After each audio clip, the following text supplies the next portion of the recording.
চলো একদম রানিংয়ের মধ্যে তোমাদেরকে একটা ফুলের কালেকশন দেখাই, ঠিক আছে? কেন টোটো চলে এসছে, আমরা এক জায়গায় বেরোবো, ঠিক আছে? দেখো এখানে একটা ফুল আছে, যদি এটার নাম আমি জানি না, বাট গুগল দিয়ে সার্চ করে বের করতে হলে অবশ্যই বের করে দেবো, ঠিক আছে? এইটা কি একটা ফুল এটা আমি জানি না। এই যে এই প্রথমে এটা দেখিয়ে দিই, এইটা তো জবা ফুল, পুরো পিঙ্ক কালারের, পুরো গোলাপের মতো দেখতে, কত সুন্দর, একদম প্রিটি।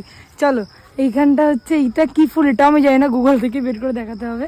এই দেখো একটা ফুল, জবা ফুল এইটাও। তারপরে হচ্ছে এটা তো এই ফুলটা, আর এটা হচ্ছে মধু ফুল আমরা বলি, যেটা কলকাতায় এটা বলি মধু ফুল, মধু বেরোয় এটা দিয়ে, ঠিক আছে? নিয়ে নে। এটা হচ্ছে এখানে হচ্ছে আরেকটা রকমের জবা ফুলের গাছ, এটা হচ্ছে হলুদ। দেখো এই ফুলটার, এই ফুলটা, ঠিক আছে? এতটা সুন্দর। এইগুলো তো আমাদের কলকাতাতে হয় ফুলটা। এবার দেখো এগুলো হচ্ছে যেটা আমরা বলি না কি কাগজ ফুল না কি এটা বলি না, এটাকে আমরা জানি না, আমি গুগল থেকে বেশ করে দিয়ে দেবো। হ্যাঁ, আর তারপরে হচ্ছে এই যে ফুলটা দেখো কত সুন্দর। এটা কিন্তু হিউজ বাগানের ব্যাপার, ঠিক আছে?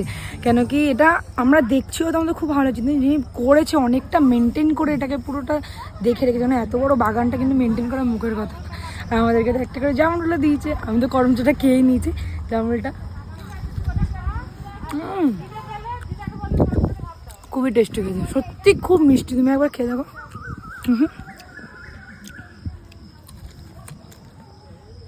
কত মিষ্টি না!